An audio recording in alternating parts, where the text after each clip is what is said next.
Do you like conversation on a variety of topics? Feel like no one wants to talk about the things that interest you? Tired of only hearing the same political, sports, or catastrophe talk? Yeah, we feel that way too. Join two high-functioning geeks as they discuss just about anything under the sun. We can't tell you what we'll be talking about each week because we don't know where our brains will take us. It will be an interesting conversation though, so hang on and join us. Here comes the Relentless Geekery.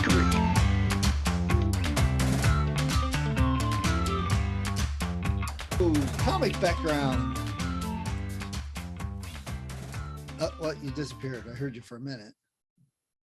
Okay, let's try again. There we How's go. that? Better? Okay.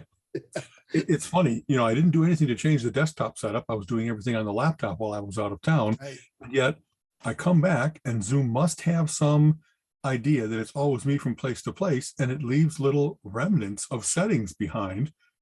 So who knows? We were talking that in the last couple of weeks. We've been talking tech and remote tech and doing all that. And that is something a lot of them do. Like if I look something up on my phone on Chrome, I can send it to my Chrome desktop and it'll be there when I get back. And Right. if you save a bookmark, it goes everywhere. I mean, I now even clicked the thing and I went, oh crap. Well, now my Safari on my Mac is getting all my Chrome bookmarks. I don't care for that, but okay, whatever. Yeah, I kind of don't mind the synchronization, but it's this kind of thing where if it's smart enough to say, hey, I know that you're on your desktop instead of your laptop system, then it should also be smart enough to say, but your screen real estate on your desktop is different than on your laptop, and so Yeah. it should adjust. And it only does so much. Who knows? Right. The scary ones that I think everybody's seen is like you stop at a shopping mall and you just walk into a mattress store because you're looking at mattresses, and then you get on Facebook and suddenly you're seeing ads for mattresses. I didn't do anything except walk into the store. That's where it's starting to get a little. Yeah, it's I when I first so I had a Mac setup, and now I have everything on parallels, and I run Windows still on my Mac.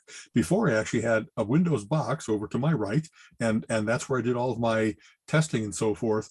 I remember plugging that Windows box in, like, and the first thing that I did was check for Windows system updates and check for antivirus stuff.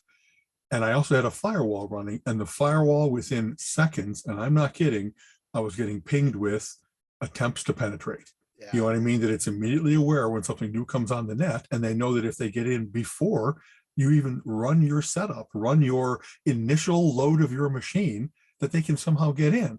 And similarly, when I came back, I had turned off the Mac setup here at home for a week, came back on, and Safari, Apple keeps track of, it hides your IP address, and it makes sure that you can't get tracked in some of the ways you just talked about. It shouldn't be that I get a coupon for beds because I walked into a bedding store somewhere with my phone.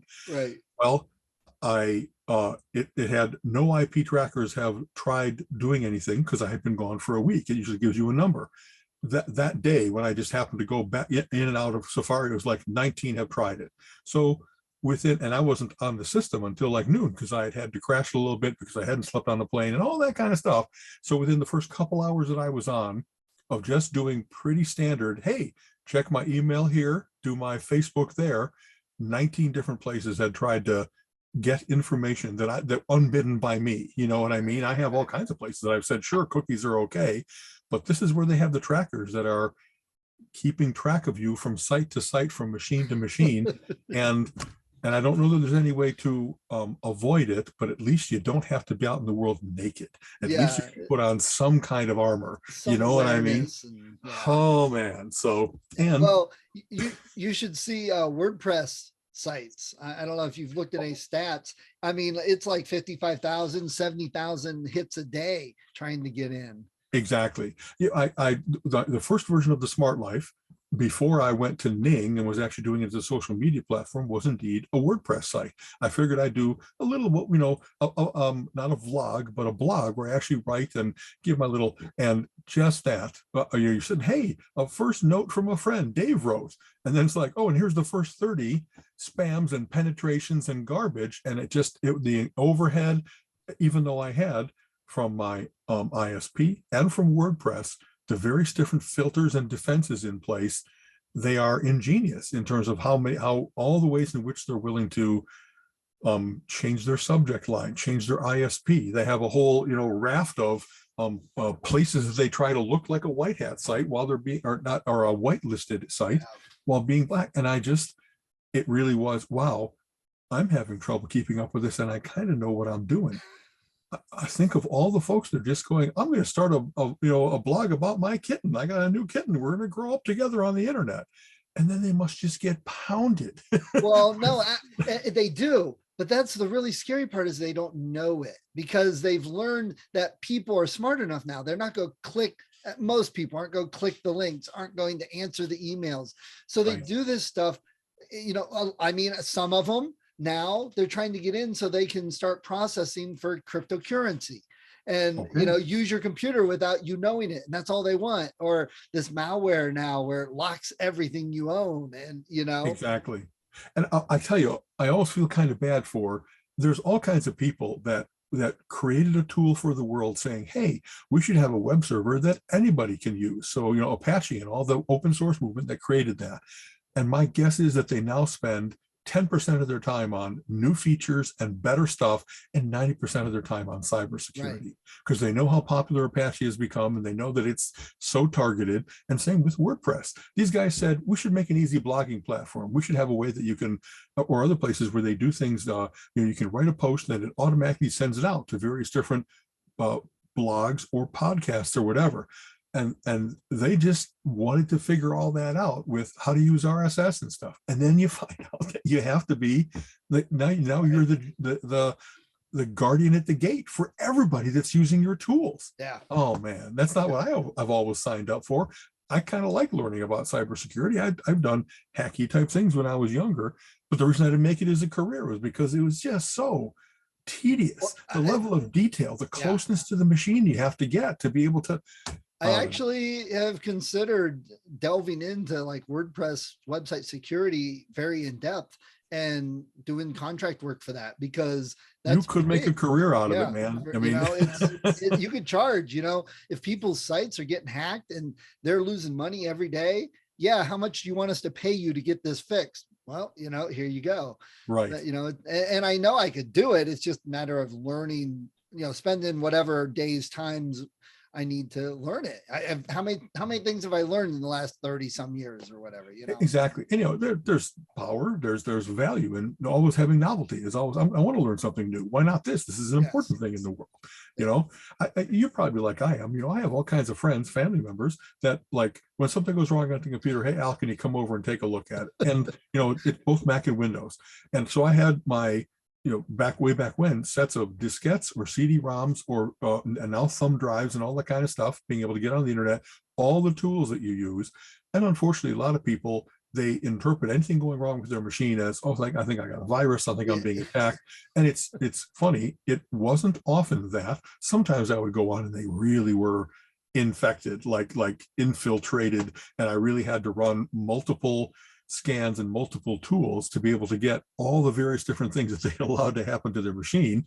And most of the time I was able to leave them in a clean state, and with things that, like, okay, it's going to automatically update your virus definition. So you kind of need to make a list when Sophos wants to update, say yes, because that's a legitimate one. Sometimes what they're doing is they're masquerading as, hey, I got a fresh update for, and then they spell McAfee wrong or something like that. But if people don't catch on to that, right. And so the reason for saying all that was that another way in which my job just changed, that it used to be that most of the time it was, no, maybe you need to be defragmented back when that mattered, before solid state drives. Maybe you just, you don't have enough space and you need to clear your caches or whatever else it might be.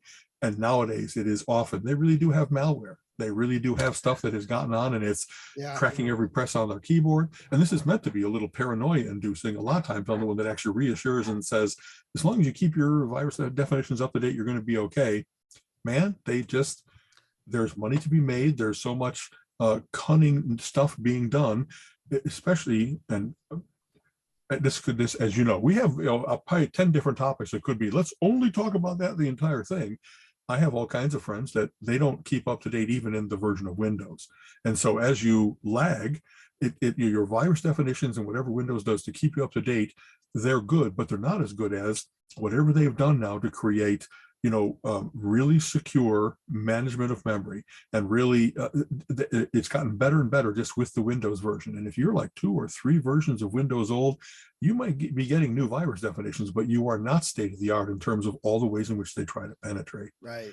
So, it's like, The other idea I had too is taking old laptops that for 50, $100, I mean, 10 years old, like that, and putting Linux on it and making it into a like gateway between people's cable modem or router and their computer. And that kind of would, reselling it for like $200, $300. And hey, it protects you very well. It does it, it's a possibility, but a lot of people don't want to mess with that. And that's, I think the biggest thing they can do is get a little educated, learn a little bit, think a little bit before just, oh my God, and clicking and, whatever. That's right. So, yeah, I don't know. I'm spoiled by Apple. The Macintosh has been relatively secure, both out of it. And it's Linux based. It's Linux based, exactly that. So, under the hood, it's relatively strong. It's less of a market. It's still got maybe, I think, like 25% market share compared to 75. So people who are doing it for money or doing it for acclaim, they're going to go after the biggest, right. And that's what most of the corps have. So that's where money is. Exactly. So that's where real, valuable data lives and stuff like that. But having said that, it's I like the fact that they have a gateway. They make sure that you can turn things on for your Mac, and they mostly operate in the background pretty strongly without constant alerts, because that's one of the other things is if you set your alerts to tweakily, then you're continually getting, hey, there's something came into an email that is suspicious, so we quarantined it.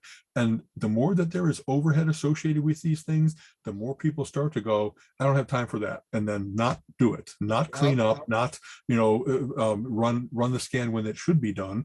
So the Mac seems to have found a pretty good balance between that. And I have, the only times I ever had problems is when I made a mistake. I brought it on myself as compared to that the Mac software failed. Even 0-day exploits and stuff like that, they're very good about immediately getting word out in all the ways they can about you need to update, XYZ.1 and make sure you have the latest things that are going on. Right. So it's what an unfortunate overhead. You know what I mean? But Agreed. As if that's not the way the world is, you know what I mean? You can't get anything in the mail nowadays without worrying about, hey, is this another car warranty extension? Is this another, Yeah. Oh. So I was going to ask you, what's it like to have gone to California and realize you hit a time warp and come back to Ohio and you're in winter again? It really was weird. You know what I mean? It's kind of funny. I dressed for here when I left and I wore the same clothes back. So I actually had like sweats and a heavy shirt on and stuff like that. Everybody else on the plane coming out of California was in shorts and et cetera, or especially my flight went from San Diego to Vegas to here. So everybody was Vegas dressed, you know what I mean? And yet there I was waiting for Colleen to pick me up at 7 a.m. yesterday and really being glad that I happened to have a hat and gloves with me, because otherwise it would have been like hiding inside looking for her car. Right. I woke up and it's freeze warning. And I'm like, it is May this weekend. Yeah. I should be planting crops and mowing lawn, not, scraping frost off my windshield. Exactly. It's very fun. While I was gone, we had enough rain so that the grass really grew. And so I really should get out there and mow it. But then the grass had like hoarfrost on it. It had a tinge of, it's like, well, I got to wait for that to like melt off and dry out. And then I'll mow the lawn. Yes. So they're going to have clumpage. Oh, well. And our apple tree, I'm invested now in this cute little apple tree. We got the Honeycrisp tree. I'm trying to go out. I put all the right unguents and ointments on it so that it should be growing. But really, anytime you get close to a hard freeze after it started to bloom, that's the kind of stuff that like kills orange crops in Florida. Yeah. Well, I don't want that to happen to my little tree. And yet we sure seem to be that nice, relatively steady flow between seasons has been disrupted by climate change. And will it go back? We're sure showing few signs of that. You know what I mean? We've done an historic thing in the last 30 years to warp what's happening. And maybe the new normal is going to be that there's going to be an Indian winter, just like there's an Indian summer. They're going to start to warm up and then it's going to clamp back down. And it's I have certain overhead. For instance, I have a closet where I have my summer clothes and my winter clothes in the front and the back. And I do a big transition, usually like around May 1st, because I'm pretty sure that I can bring out all the t-shirts and the muscle shirts and put away all the sweatshirts. Well, given that I have 3 days to go and that I'm still wearing long sleeve shirts and sweats, it's like, maybe Right. I'll check the weather report a little bit and see whether I could really, because it's 2 hours worth of work to move all of my stuff and arrange it and That's clean it because up. they're so big. I guess, really, it's kind of funny taking things down off of it. I know I'm all over the place today. I've noticed I got the weird thing, like, I a certain direct lift with my arm, I'm still strong this way, but if I do a certain thing kind of like back this way, twinge, and it's like, well, that's where my shirts are hanging. They're over my head. How many I have to be precise in my movements now instead of just being unthinking to make sure I don't twinge myself moving shirts. It's Right. not like I'm lifting concrete blocks over my head.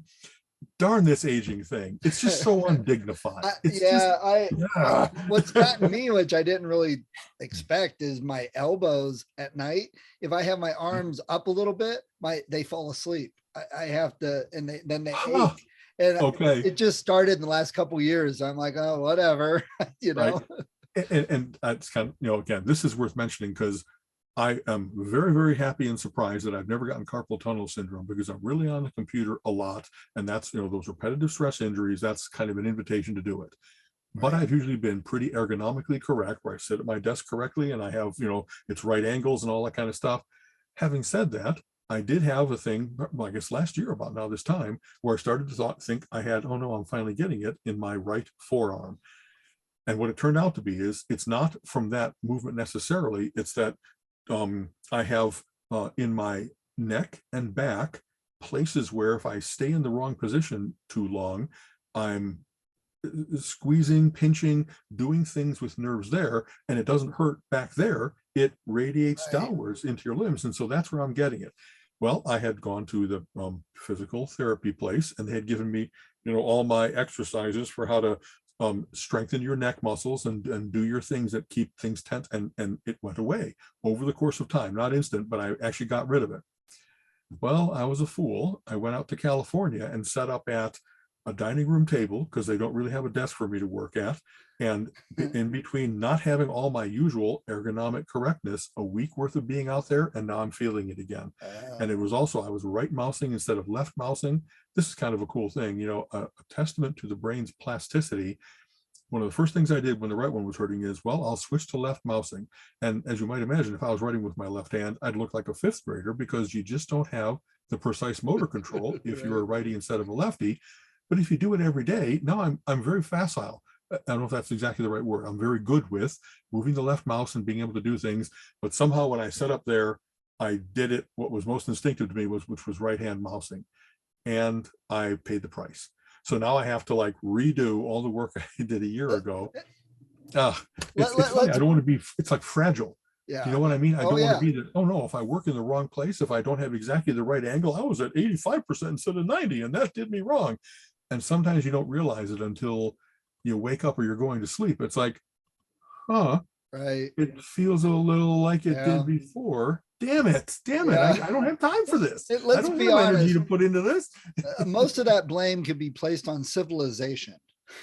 Well, there is that, if I was being a hunter with less fine motor skill and grosser movements, like throwing that spear into a mastodon, then I guess, but then I'd be getting Tommy John's things up here, Right. Well, your life expectancy would be a lot less too. So before that even happened.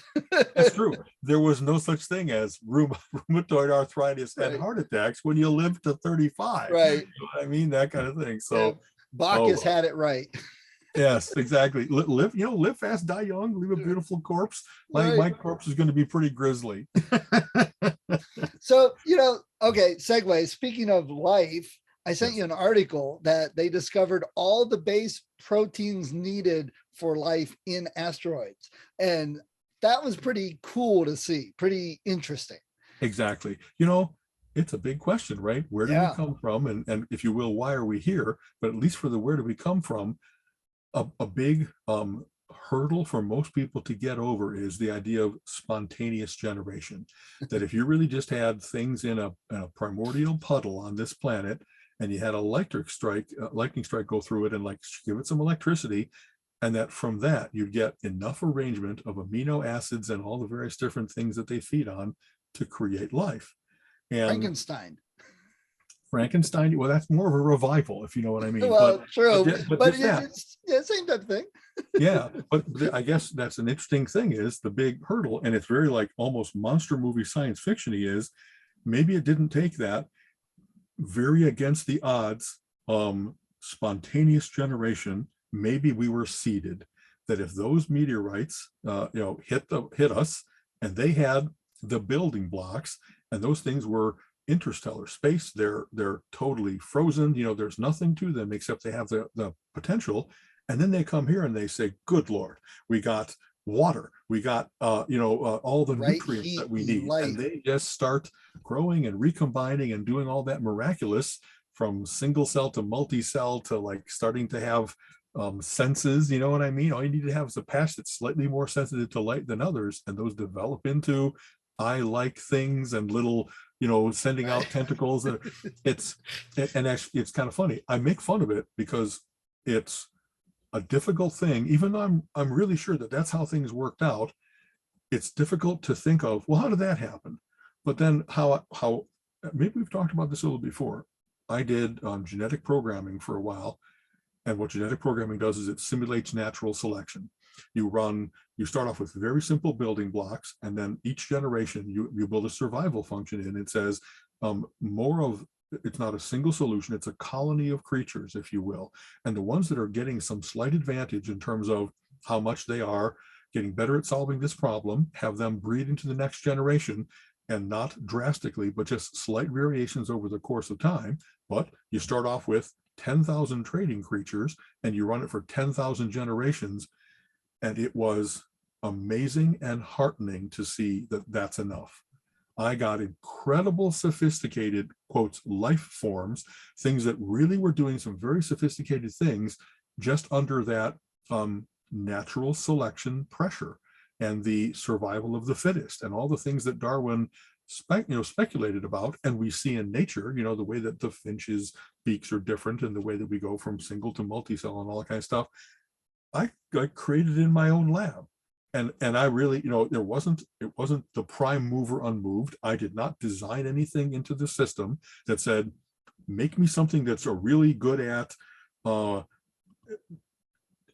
instance, because I was doing it for trading systems, it was, well, am I going to buy low and sell high? Am I going to buy all of something and try to monopolize? Am I going to look for the little changes that happen quickly and see if I can get in first?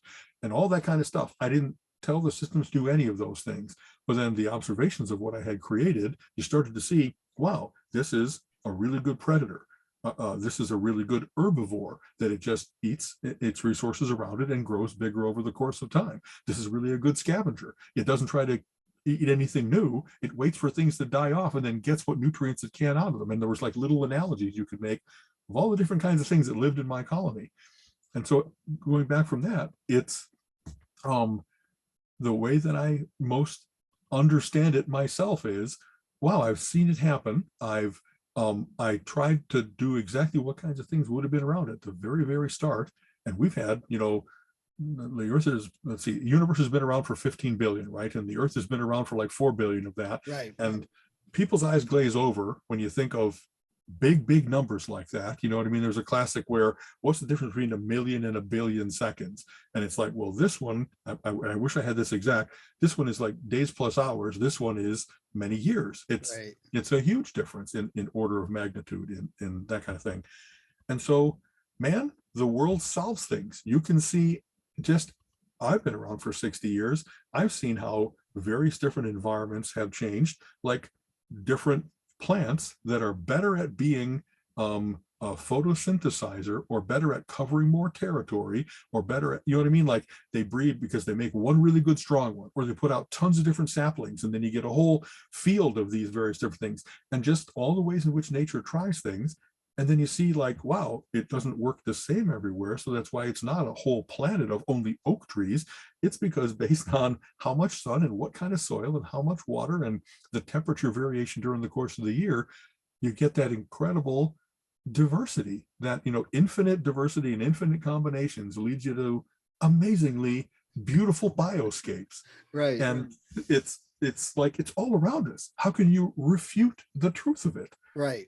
And Eh, yet then they have court cases in Dover, Pennsylvania that are still trying to say there must have been a plan for it. No, there's a million, skillion, trillion unplanned things going on all the time, all around you. And that's, you get that a lot. And that's what people think automatically when you say, oh, there's life out there. Well, why haven't they contacted us? Why don't we do it? Okay. There's multiple problems wrong with that. First of all, when you do talk about that large scale of years, Bill, gave a really great example in the one talk that essentially if you take the beginning of Earth as the bottom of the Empire State Building, you go all the way to the topmost tower, and then you put a dime on top of that, and then a playing card on top of that. Well, man has been around in the width of that playing card. So there could be on the 94th floor, there could be another planet like that one big one that we just heard about from 12 billion years ago that's already gone. There could be another planet at the 94th floor timeline that had life that could have been there for 50 million years before it was destroyed, and it still wouldn't be alive when so there's that issue. But the other thing that even less people realize and think about, we're not talking about life necessarily that's human beings that fly spaceships. Life could be creatures like the dinosaurs that have, they were on our planet for 65 million years. Right. It could be life like that somewhere else. There's that. But it didn't go interstellar. Exactly. Yes, exactly. Interstellar. Yeah. There's a great thing called the Drake equation. I think you might have heard about this, right? Where it tries to take what are all the factors that make it easy or hard for us to ever have an extraterrestrial encounter. And it's the vastness of time and the vastness of distance and the coincidence of all those places that might be able to actually grow life forms that become relatively complex. How many are really going to make it to sentient life where you can actually think of going off planet? You know what I mean? Right. And so it's vanishingly small. It will be an incredible coincidence if we're able to ever make contact, because the universe is just too big and time is too long. And people say things like, well, we've been broadcasting radio and TV signals for like 100 years. Who cares in interstellar terms? That's right. Nothing. And how far have they reached? Things are light years away, and a radio signal doesn't travel at the speed of light. And so it is like, just that we just dropped a rock in the pond, and we got a circle this big, but the pond is right. It's like, and they say, well, they've been looking at the stars and they haven't detected any. Okay, well, hold on. First of all, our equipment just now is starting to detect planets that have water and have the right, golden zone that they're in and all of that. Yes. We're just now being able to detect this. So we've just been shooting out. And do they understand how many stars there really are, that you couldn't even see the percentage number of the amount we've seen so far? Yeah. It's whenever I want that sense of wonder, that sense of wow, we've been out to dark star parks, and you really get an idea of the Milky Way. And you know what I mean, that it's not just the constellations, the 100 stars you can see in the sky against city light, against light pollution, and not only dark star, but you got into a whole area of the country like North and South Dakota. You get away from the cities, and it really is just an ocean of stars. And so you can think of what an amazing thing that was to the ancients, where they, no wonder they thought that gods lived up there, or that things were different than how we are. But even just getting a taste of that recreates the wonder of it, and everything that NASA is doing now to say, wow, we have now telescopes that can see further back towards the start of the universe and what really happened. And we have man-made objects that, like the first one that made it outside the solar system, and then made it outside of I think it's called the heliosphere, like where the sun's energy is not the most important thing for how to find solar wind and stuff like that. So the fact that we can even contemplate that kind of thing, doing it and getting outside of our tiny little ball around this relatively yellow absurd little star in Pretty comparison to what kinds of things are pretty out there. young. So Yeah. exactly. And that satellite that went out there, this is why we need to keep the humpback whales. It will be back and it has to talk to them. Exactly that. Exactly. Something's going to come to the planet, just talk to things in the water, and then go away because they contacted the most intelligent form of life. Right. We haven't been listening to the dolphins, so That's we got to right. make sure and keep the humpback whales because it's going to happen. Yeah, it's kind of, there it's science gives us so many opportunities for wonder that that's kind of, and like I like the rigor of it. I like that you can actually, you have a way of explaining to each other in a way that we can agree, here's why we think this is true. And but having said that, there's a certain amount of science bumps into religion, and that they kind of want to curtail it, or they want to say, no, that isn't the complete story, here's a better story, if you will. I don't know, there's a really good one from Eddie Izzard, if I remember right, where he has a little, so if you were God and you were to see that on this little green marble that some little animals that you created long ago have finally got smart enough that they made it off of their blue marble and made it to the gray marble nearby, that would have been the time to show up and say, well done, Yeah. you apes. And yet that didn't happen. Yeah. And so, you know what I mean? It's right. like, what an amazing achievement to escape the surly bonds of Earth. Or is that just a common expected thing that, that we need to really break the multi-dimension and the time boundaries? It could be all that's exactly a tiny first step towards what really our awareness of the universe is, and really what God has expectations for us and stuff like that. Right. But that's another one of those things, like sometimes the absence of something, it ain't proof, but it's more like, oh, that would have been the right time. That would have been a good opportunity. Big Bang Theory, when they're signing Sheldon's roommate agreement, and he says, well, this is in effect, unless, of course, I invent time travel, in which case I'll come back to this exact time and we'll change this. And then they look around. Okay, we don't have to worry about that one. Where do we go? Exactly. So, but I love hearing those things and seeing those things, because when people say, well, there's no life out there, I don't believe in aliens. Great. I don't believe in aliens necessarily either, but it doesn't mean there's not life out there. That's a lot harder to convince me that there's nothing somewhere else. You know, we'll see when we first start to see some sign of, wow, that's not a natural structure, that there's actually some sign of a radiation, an emitted thing that isn't natural. Then we'll say, well, what could have created that? And you have to start thinking that maybe places are doing what we're doing. First fire, then we'll get to nuclear, we'll get to perfect solar, we'll get to whatever, 0 point energy. There will be signs, if not direct observation, of creatures walking around on a planet, that something's going on, interestingly. But again, natural forces. We'll see. That kind of supposes that there's another planet that's the same age of stars, same age of the planet, and the evolution has been the same time span. I mean, there's still so much variable in there. Again, billions of years, folks, billions of years. It could be, I mean, Bill used an example of slime mold and how interesting slime mold is compared to any other creature on Earth. Well, if we've got something like that right here on Earth and it's alive, we wouldn't even be able to detect that on something that is 200 billion light years away, even if we could see the star, That's right. I love the fact that science keeps on doing things to expand what we're even capable of. And we talked about this a little bit before. It's the instrumentation that is giving us new insights. The more that you can see really, really tiny and see how things happen at that submolecular, maybe even subatomic level, you get insights as to how things really work, and that it really is not certainties but probabilities, and that it really is, do you know what I mean? There's maybe there's linking spooky action at a distance in terms of synchronicity between quarks across, and just that as we had the Aristotelian model and then went Einsteinian, you know what I mean? We've had to change our view of how the world really works, and there's probably still things to be discovered there.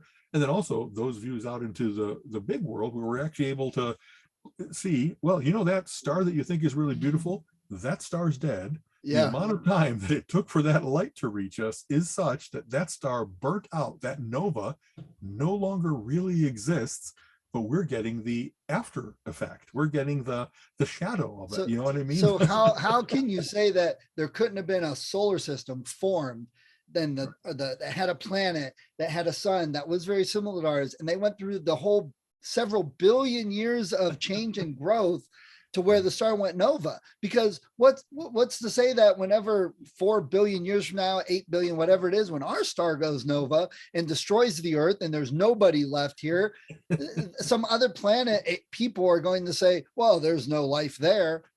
Again, there was. And what you said about the wonder, I mean, like you said, we've got the spooky science, the quantum physics, which I've gotten into and love and all that. And the fact that NASA scientists have said, yes, we're able to detect other dimensions, but we have no way of interacting or seeing them. We can just see the effects they have on our dimension. And that's the only way they can say they're there. So we don't know much, but you know what this is really doing? All of this science, all these things we're learning and changing the way we're thinking and all of that. What it's really doing, it's destroying science fiction as a genre for books, because what's going to be that interesting anymore, you know? See, I don't know.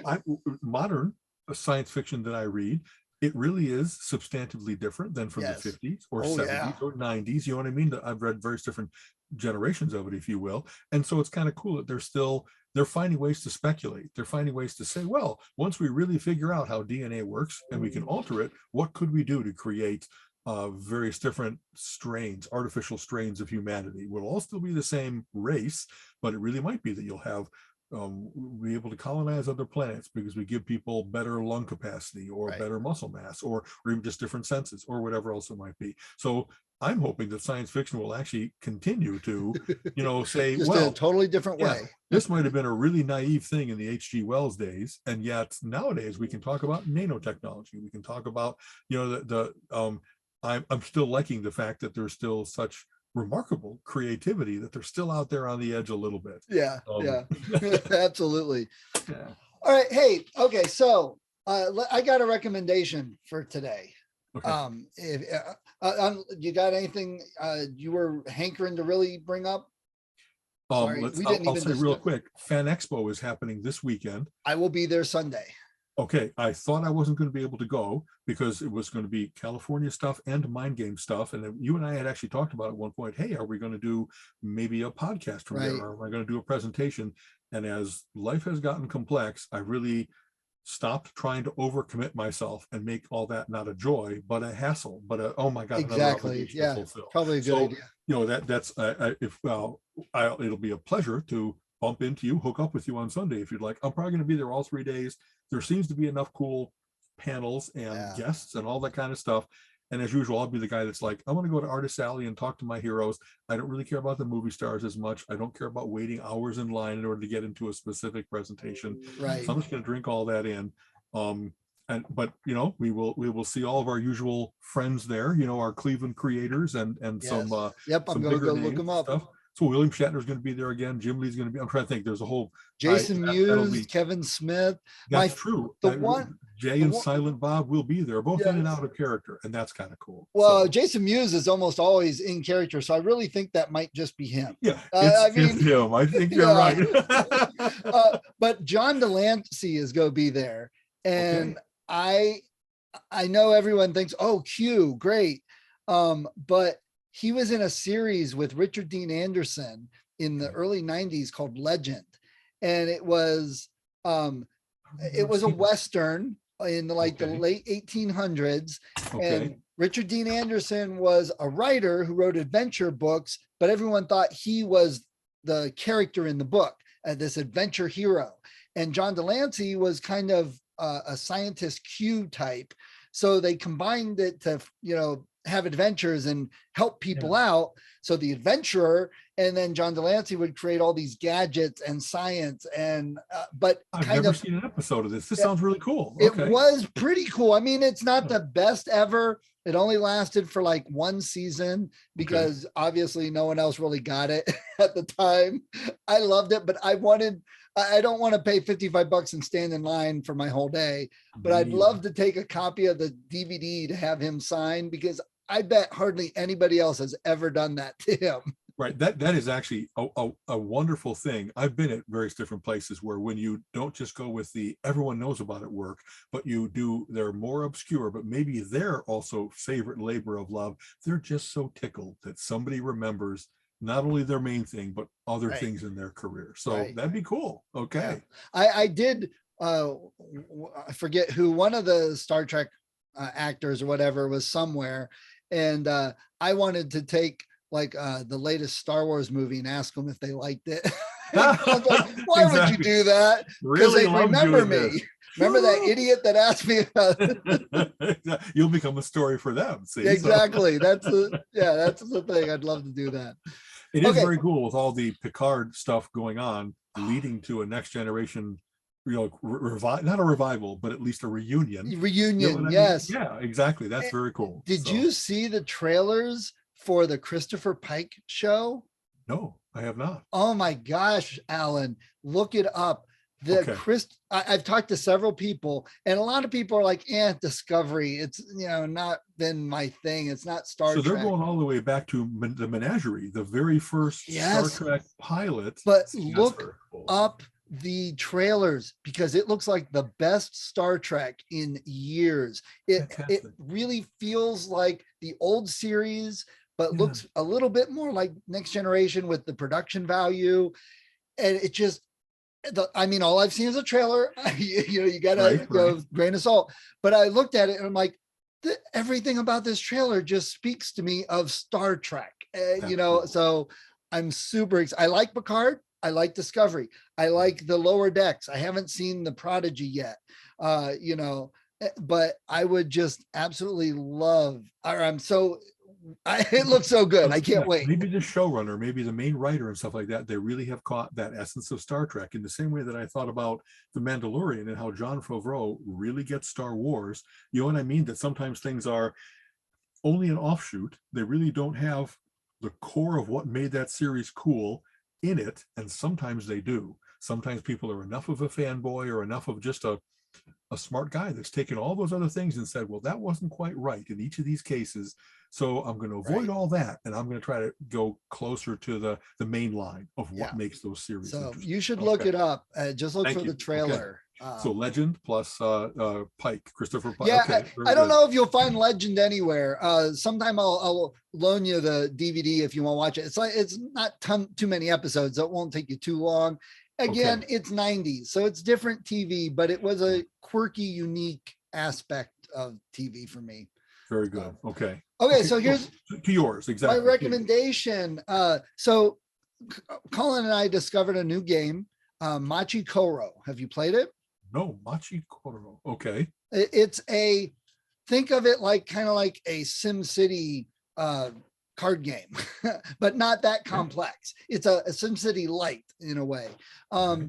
It's interesting because you get a little bit like Dominion, you get places to buy, and you have restaurants, you have major establishments, and you have various things, some that give you food and stuff. So you can buy them, and then on everybody's turn, you roll a die or two, and it activates certain of your city parts, your cards, depending on the die roll. And each card then will either give you money, or you steal money from someone else, or you can trade establishments. There's various abilities on the cards. Okay. So that's the randomizer. Instead of it being everything deterministic, there's a random element of, yes, even if you've planned, not all your plans will work out exactly like you intended. Yes. Okay. And each person has 4 legendary places, I forget what they call them, that once you build those 4, you win the game. So, and they give you powers. And so the idea is some of these cards, you get money on other people's turns. Some of these cards, everybody gets money if it gets activated. So there's a, do you want something that will get activated on other people's turns or only your turn or whatever? Yeah. So It's a fun game. My family loved it. I mean, we played it over Easter, and it was like, well, let's play another game. Let's play another game. You know, so See, that's a sign of a good game is where you yeah, immediately think of, well, I got a new strategy I want to try, or just that was good. And the yes, length is correct, where it's not, oh my God, this took all night, I'm exhausted. And it's more, yeah, it's an hour and a half. yeah. Let's try again. And everybody felt good afterwards. It wasn't like one person dominated. Like sometimes Colin's good at that. We'll play games with him that he knows in and out, and we get done And with he'll it. get It's an like, insurmountable lead quickly. yeah, Okay, Colin had 80 points. I had 4, you know, so it wasn't like that at all. It's like right. even the person who won, other people had 2 or 3 of the 4 built. So it always Okay. felt close enough. Colin and I have played a couple times, and we agree that if you have just the base set, it'd be very easy to build a strategy, do that every time. And okay, now it's no fun. It's Okay. too repetitive. But we also got the expansions with it, and they randomized the cards. And we played one last night that was really difficult, just in Interesting. the stuff. But and he said, well, I guess your strategy didn't work. And I was like, well, that's part of the fun of the game, like Dominion. I was trying something completely different. He went with a standard, well, I analyzed all the cards and these are the powerful ones that'll give me this, and now I won the game. I'm like, okay, fun for you, but I tried something totally different. It didn't Okay. work, and I did make a mistake on some of my buying, and Okay.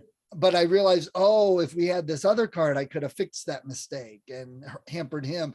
So you know, it's got that to it. So there's the recommendation, is Machikoro. Machikoro. Okay. Yeah. You know, I love things like that where it isn't only, hey, I read a review in a magazine and it's got 4 stars out of 5 and stuff. It's that someone whose taste matches mine, who's you know, much about their how they evaluate something I trust, and that out of all the ones that you've played, this one stands out, and that's a very cool personal recommendation. It's a good one. It's yeah. not quite as much fun with 2 people. I had much more fun with 4. And if you get the expansion, you can then play 5. Okay. But with 2, it wasn't quite as much fun because some of them are like, take 3 coins from the active player. Well, with 2 people, it's always, you know, you're opposite. Exactly. yeah, or it's even get 1 coin from every other player. Well, that lessons, you know.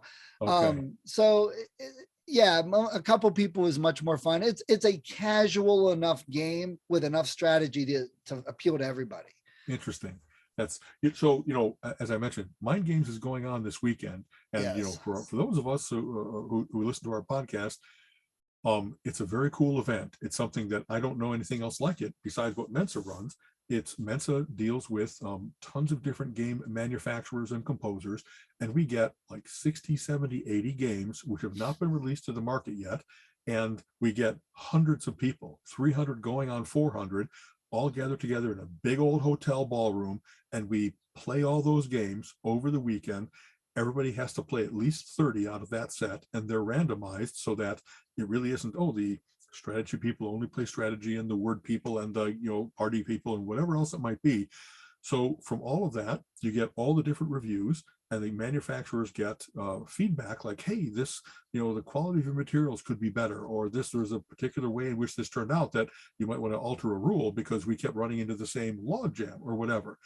It's an immersive, sleepless experience often, but out of that comes the Mensa Select, you know, that we get, we put the sticker on so that between now and Christmas, when they all gear up for the Christmas buying season, if you went and bought those Mensa Select games every year, you'd have a really good game collection. Yeah. Because there's usually a variety of deep strategy and kids games and a card game with a new twist, Right, or whatever else it might be. and I love that event, and it's killing me this year that I was signed up. It's in Portland, Maine.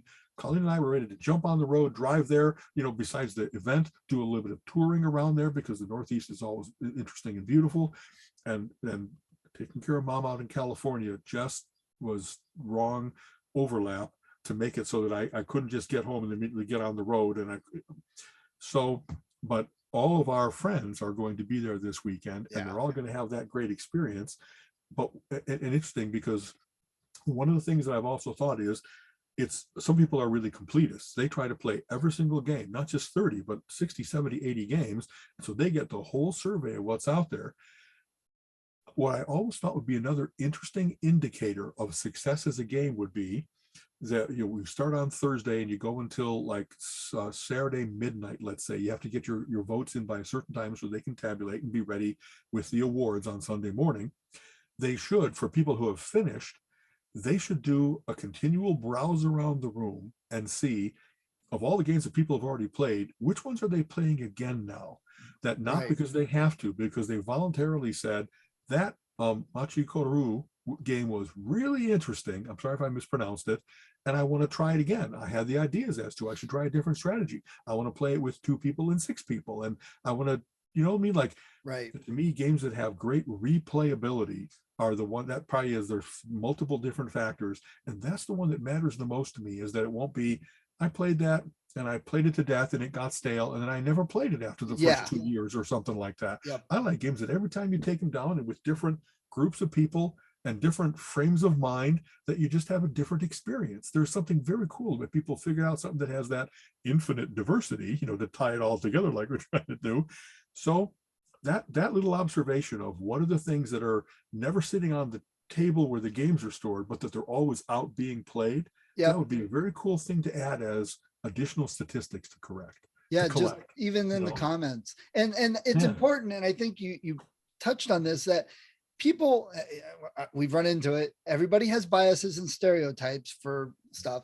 And you mentioned Mensa people, and it's like, oh, big brains, and they think they're all rocket scientists, and oh, I wouldn't play a game that they all like. That's not it at all. That's not it at Quirkle all. is a Mensa select game, and I've not met anybody that doesn't like Quirkle. When I introduced my family to Quirkle, they all went out and bought it, and they put it in their Right. camper. They bought a copy for home, and they, people Yeah, who so say, oh, I it's don't beautiful while you play Yeah. it. You know what I mean? Yeah. Yeah. They say, I don't play a lot of games. We're not games people. We'll try this one. And they played it. Oh yeah, I had to go buy it. It's cool. You mentioned Monopoly. Everybody's played Monopoly. Even non-game people know Monopoly. Quirkle is one of those. So my point is that, like you said, Mensa Select can be depended on to be games that have really been tested by people who like to play games, that know what makes a good game. I think so. And In fact, and you it's know, it's I love, like, so you start off and everybody's really intent because they know they got to get their work done, and then but there's all manner of variety, so many of which are party games, and suddenly in a corner of the room, bursts of laughter because they're playing curses for the first time, or they're, you know what I mean, they're playing Right. something that, and it's like, well, I can't wait to try that one, even if it's not on my list. I want to try that one because it made spontaneous laughter happen, and that's Yeah. a cool thing. Yep. And my particular quirk, they often not only have 2 to 6 type games people, but they'll have puzzles and individual type things.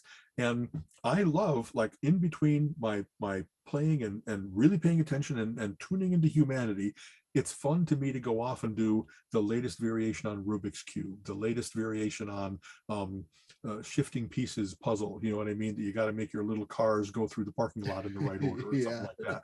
And those are often the way it also works is that everybody gets to take a couple of games home with them. They really keep, everything is kept in good repair. Things aren't worn down by everybody playing. Right. And they actually do a big collecting of all the stray pieces that some things fall on the floor or whatever. They rebuild all the games so that everybody's got a complete intact copy of the game. And on Sunday morning, they kind of go through in a big random order and people get to choose the ones they want. I will often go with, because I'm a geek, fun per dollar. You know what I mean? I really love a game, but I can buy it for $12. Well, I'll go buy it for $12. Right. The $55 game, even if it's like third down on my list, it's like $55 for free. I have a certain amount of that.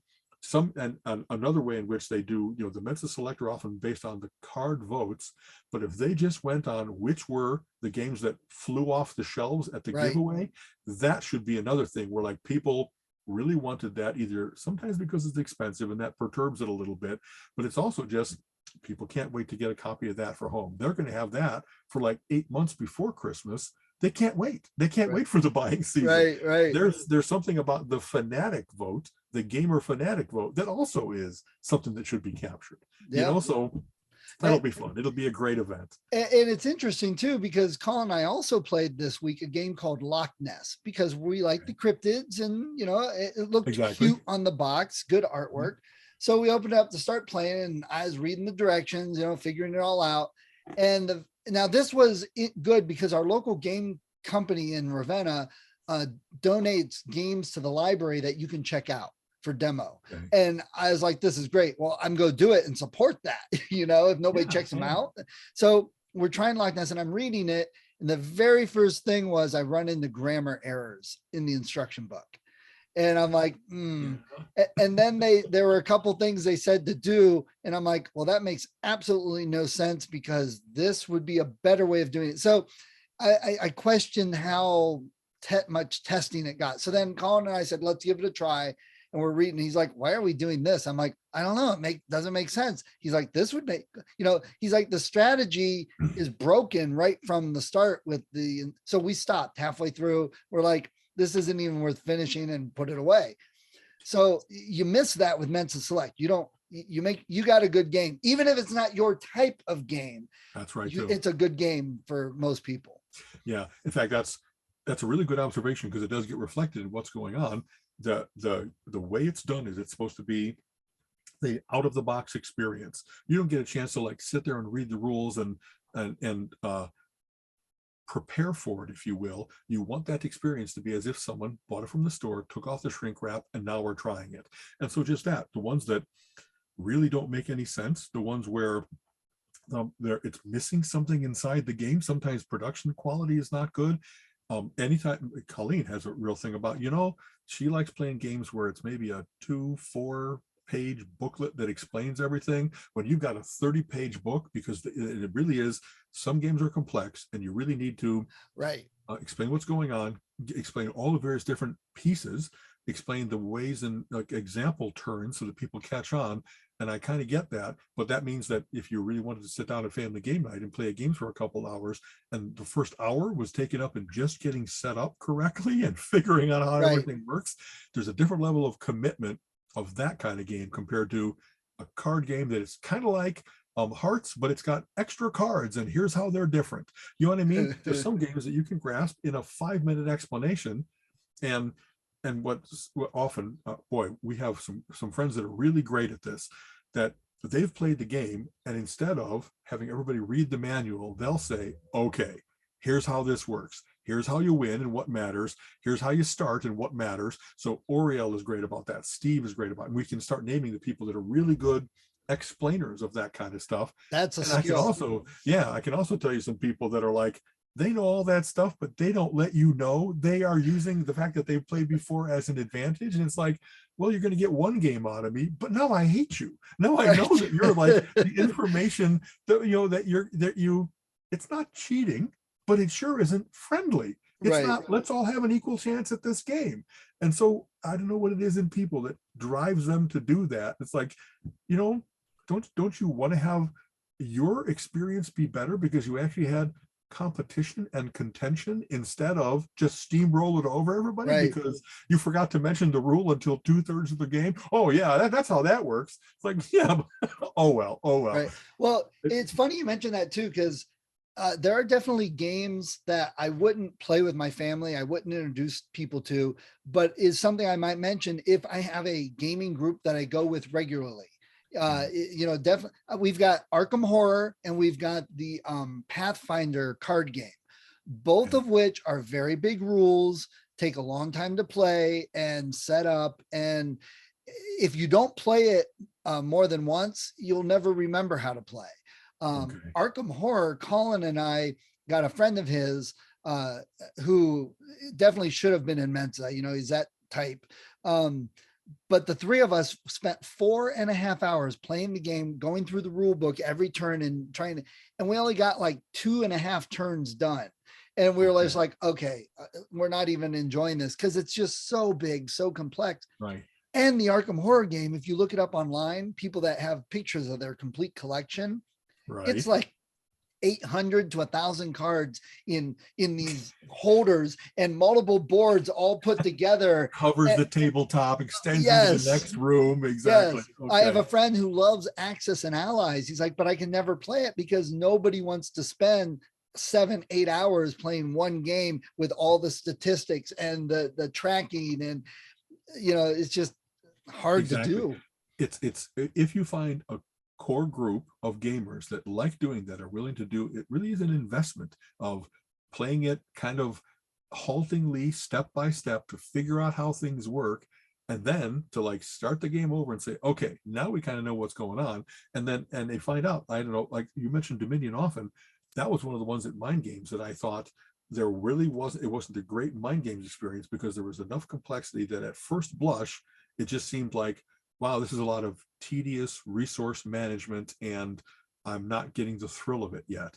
And yet the people who like that were willing to do the investment, that became one of their favorite games. Yeah. You know what I mean? Yeah. So I think that another cool thing about going to Mind Games is you can learn so much about playing games with people. You can have conversations for hours and not get, are people really competitive or not? Are they information sharers or withholders?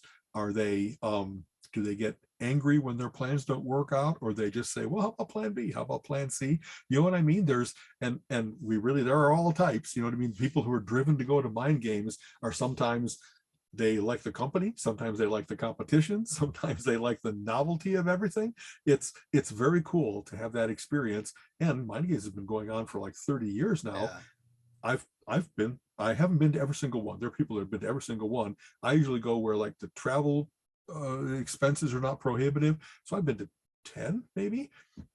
As you get to know the various different people a little bit, we talked about earlier, I have people that I can't wait to play with them. I'll never play with them again because they were just such unpleasant company, or they were, or whatever it is about me that it rubs them the wrong way. You know what I mean? I'm kind of always joking around. I'm chatty. And there are some games that require more concentration, and I don't do the chattiness to be a distraction, but it's kind of like, well, what's the point of a game if you're not having a little bit of fun? Exactly. You know what I mean? Yeah. So I've played Magic for 25 years or so. You can ask my friends. I'm rarely paying enough attention to win the game.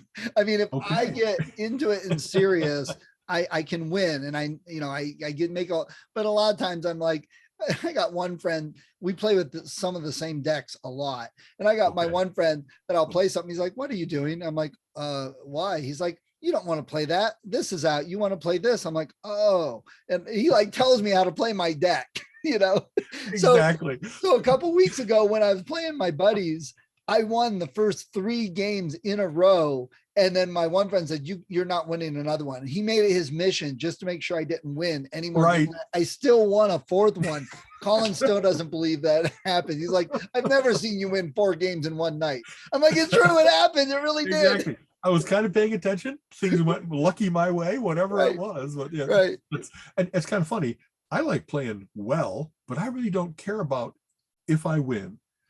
I like the act of gaming. However, if you win a lot, people interpret that as being that you really care about winning, and then they take it upon themselves to make sure that you knock don't. you down. And so it's like, go ahead. You know what I mean? The fact that I read well and I think ahead 5 moves instead of 2, and that I kind of get often the game mechanics pretty early, that's why I win. It's not because I'm trying to hurt you. It's not because I'm trying to crush all the competition. Yeah. You know what I mean? So, and like I said, honestly, and I take all that back. At Mensa, that's if you really are the guy that often wins games amongst family and so forth, all you gotta do is go to Mensa and get your head handed to you. Yeah, there's people absolutely. that are really good at everything. And I love that competition where there's no it's not that it's not easy, but it sure isn't a cakewalk. You know what I mean? It really is that if you have a little strategy going and then they make a move that lets you know that they saw your strategy and are moving to thwart it, it's hats off to you for something that might have been opaque to other people, but you saw right through my clever ploy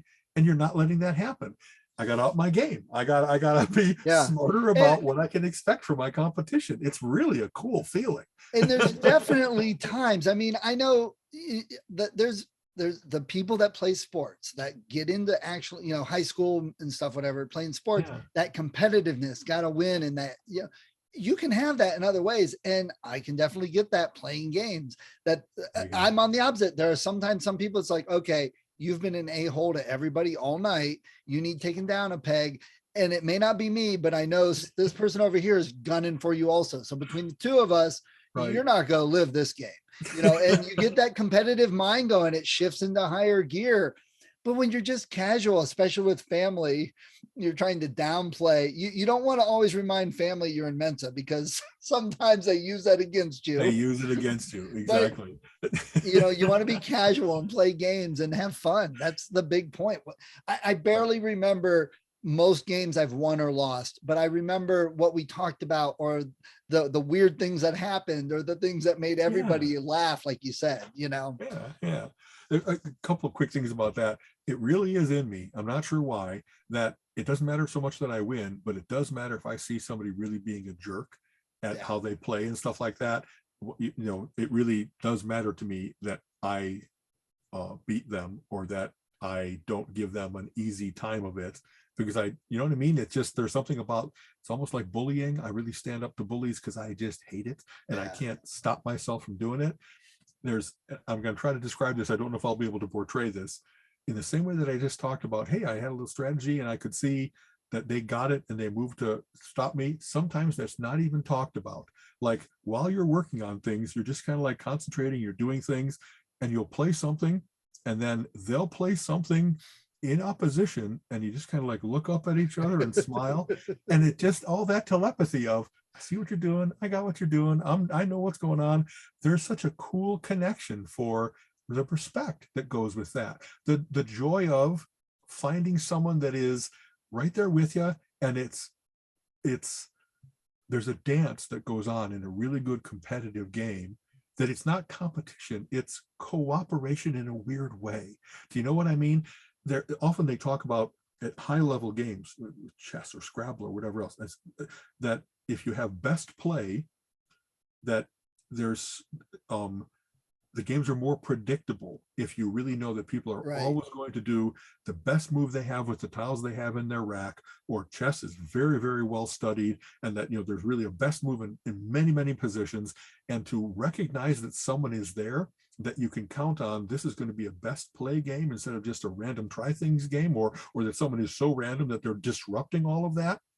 There's something really cool about, like, horses that are racing along and they're kind of in tandem, and they're just, you know what I mean? There's a really cool thing about that shared experience of, we're going to do this beautiful thing together, even though we're in competition.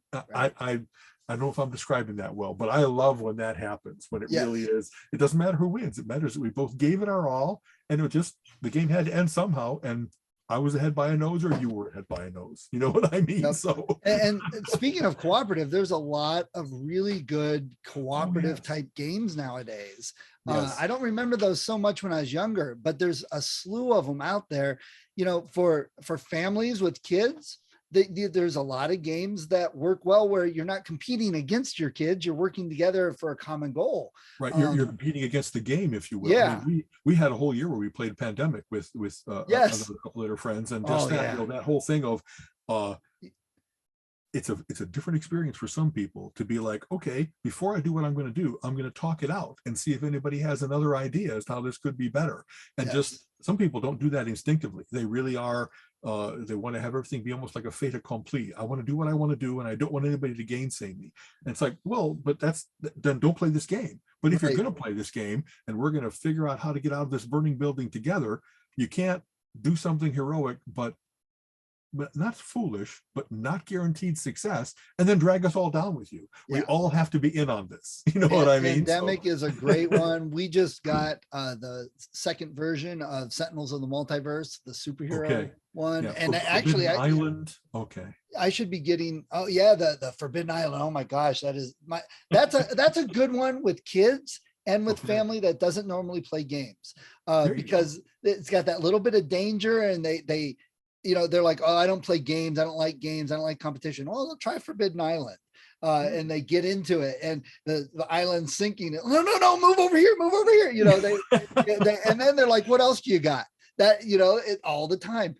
Munchkin for the longest time was used as that. But like Colin said, is like Munchkin kind of it's not as interesting anymore compared to a lot of the other games that are out there. Yeah, there's not enough to it. Whereas and there's at least two, Forbidden Island and Forbidden something. Desert, thank you, exactly. And I just, the fact that whoever designed those games was good enough, like they must have play tested that so well to say, what's the balance here? We have to make it so that it's winnable but not easy, and we have to, you know what I mean? It's like, it's really cool to see how much they've thought about it to make it so that there's really tension building, and you're like, wow, everyone's like kind of continually arranging themselves in their seats because they're really paying attention.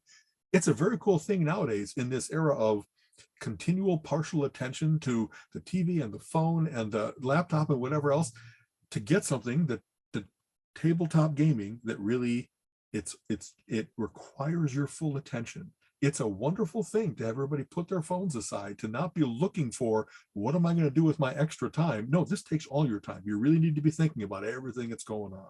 So right. I love that. Yep. All right, cool. As usual, a wonderful session. Thank you so much for taking time and for a little juggling of schedule and stuff. I no problem. Really do appreciate that. Yeah, okay. Of course. And I hope to see you up at Fan Expo this weekend.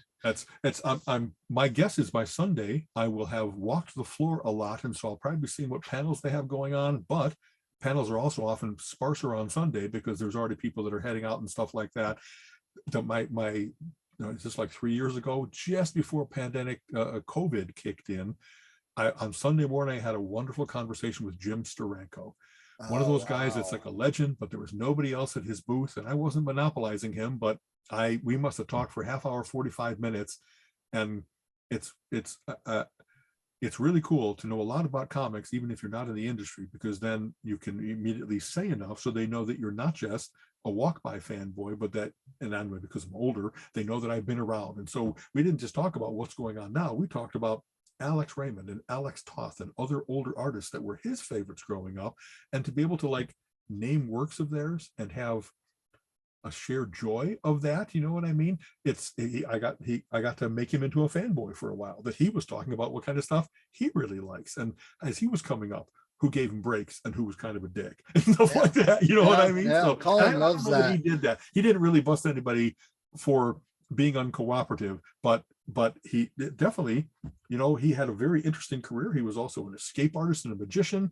He's a very interesting he was a pop culture icon besides a comic book guy while those things were going on. And like his history of comic books, his 2-volume series, is some of the best stuff I've ever read about him, showing how much he really understood what went into comic books from their inception onwards, and how his time in them was a joy. So cool. There's almost certainly there's going to be people like that there this time, that there's the older artist that's going to be like, wow, you created Green Lantern. How wow. I mean, that's like, you're stellar. Colin looked through the list. He's got it planned, what he's taking, who he wants to talk to. He's got it. I'm going to look for Tom and Ted, definitely, because I think I've got the latest stuff that Tom came out with because of the Kickstarter, but I think I'm a little behind on a few of Ted's Bloom and stuff.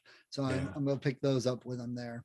One of the things I always do is, they have Artist Alley, and sometimes they have like, here's the main row where it's all the thronging crowds. And I love going to all the other places where it's like, I've never heard of you before, but this artwork looks pretty good. Sure, I'll buy it. And I end up buying 20, 40 things just because I want to, because I want to support the starving artists, because I want to give it a try, because, and so we'll see. That's me at my most Medici phase, where it's like, I wave my hand and give you my benediction. Hey everybody, this looks really good. Come and buy this. So, cool, man. All right. Take care, Stephen. You too. You have been listening to the Relentless Geekery podcast. Come back next week and join Alan and Stephen's conversation on geek topics of the week.